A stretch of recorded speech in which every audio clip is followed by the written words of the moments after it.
ప్రభువైన యేసుక్రీస్తు నామమున మీ అందరికీ నా యొక్క హృదయపూర్వకమైన వందనములు తెలియజేస్తున్నాను.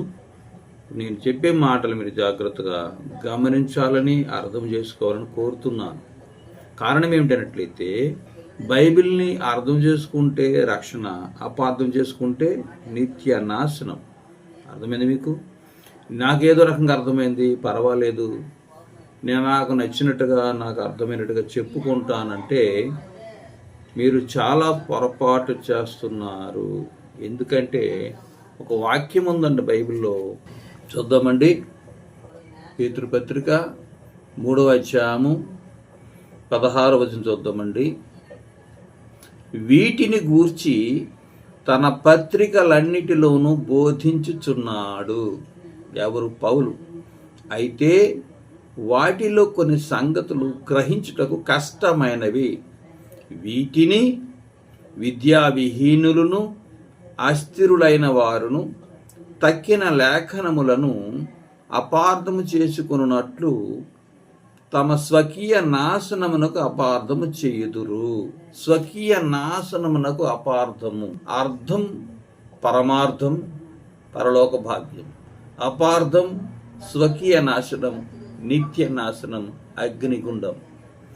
నాకు ఇలాగే అర్థమైంది, ఇలాగే చెప్తాను, నాకు లాభం కలిగే విధంగా నేను మాట్లాడతాను, దేవుని వాక్యాన్ని ఉపయోగించుకుంటానని అనుకుంటున్నారా? దారుణమైన శిక్ష ఉంటుందండి. నిత్య నాశనము. తమ స్వకీయ నాశనమునకే అపార్థము చేయుదురు అని చెప్తున్నాడు. కనుక ప్రియమైనటువంటి బోధకులారా, be aware about the word of God. చాలా జాగ్రత్తగా ఉండండి. అందుకే యాకోబు పత్రిక రాస్తూ వార్నింగ్ ఇచ్చాడు. 3వ అధ్యాయం 1వ వచనంలో, నా సహోదరులారా, బోధకులమైన మనము మరి కఠినమైన తీర్పు పొందుదుమని తెలిసికొని మీలో అనేకులు బోధకులు కాకుండుడి. అనేక విషయములు మనందరం తప్పిపోతున్నాము అని చెప్తున్నాడు.